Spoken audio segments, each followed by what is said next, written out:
नमस्कार दोस्तों। चलिए आज हिंदी व्याकरण के रस के बारे में पढ़ते हैं और जानते हैं कि रस क्या है।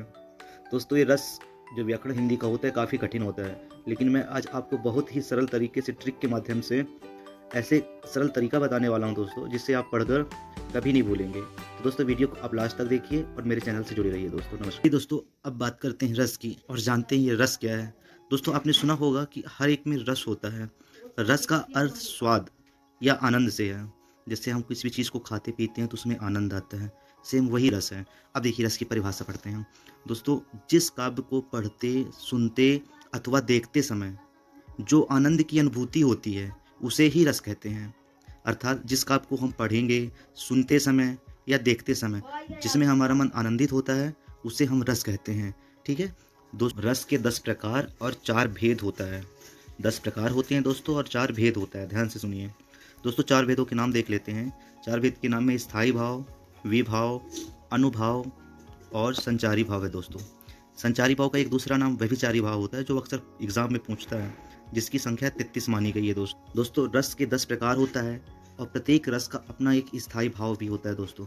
देखिए रस के नाम जानते हैं दोस्तों। जैसे पहला रस है श्रृंगार रस, हास्य रस, करुण रस। इनकी स्थायी भाव भी देखते जाइए दोस्तों।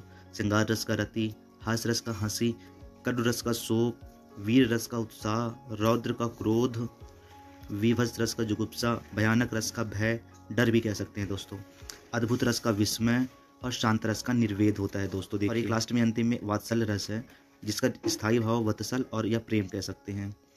ये 10 प्रकार होते हैं दोस्तों रस के और उनके स्थायी भाव होता है। प्रत्येक रस का एक अपना खुद का स्थायी भाव होता है दोस्तों। इसको आप याद कर लीजिए, हर एग्जाम में ये क्वेश्चन में पूछता है ये। चलिए दोस्तों, अब मैं आपको रस का एक ऐसा परिभाषा बताने वाला हूँ जिसे आप सीखकर कभी नहीं भूलेंगे।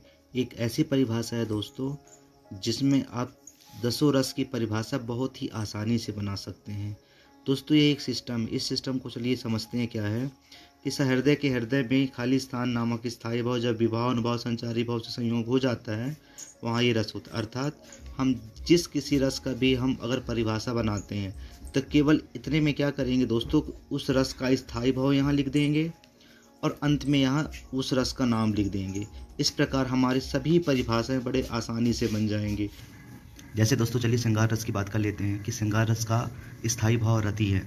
तो देखिए दोस्तों, मैंने इस डिफिनेशन के माध्यम से मैंने क्या किया है, केवल कि हृदय के माध्यम से देखिए श्रृंगार रस का केवल यहाँ पे मैंने स्थायी भाव रति लिखा और वही पूरा टॉपिक लिखा जो पहले लिखा था नामक स्थायी भाव जब विभाव, अनुभाव, संचारी भाव से संयोग हो जाता है, वहाँ मैं केवल यहाँ पे श्रृंगार रस का नाम डाल दिया। बस ऐसे ही मैं सभी परिभाषाओं के लिए यूज करूँगा। इस प्रकार हम सभी रस को बड़े आसानी तरीके से बना लेते हैं दोस्तों। कोई भी परिभाषा हो, किसी भी रस का हो, आप इस सिस्टम में केवल क्या करेंगे कि यहाँ पर केवल स्थायी भाव का नाम लिखना है और यहाँ रस का नाम लिखना है। इस प्रकार आप सारे रस को आसानी से बना सकते हैं दोस्तों। इस प्रकार दोस्तों चाहे 10 रस में किसी रस का भी परिभाषा आपको बनाना पड़े, आप इसी तरीके का इस्तेमाल करके सभी रस को आसानी से बना सकते हैं दोस्तों। मैं इस वीडियो में रस की सभी परिभाषाओं को दोस्तों अगली वीडियो में मैं आपको रस के सभी उदाहरण को बताने वाला हूँ। तो मेरे चैनल से जुड़े रहिए दोस्तों और वीडियो को लास्ट तक देखिए। साथ में मेरे चैनल को लाइक, सब्सक्राइब और कमेंट करना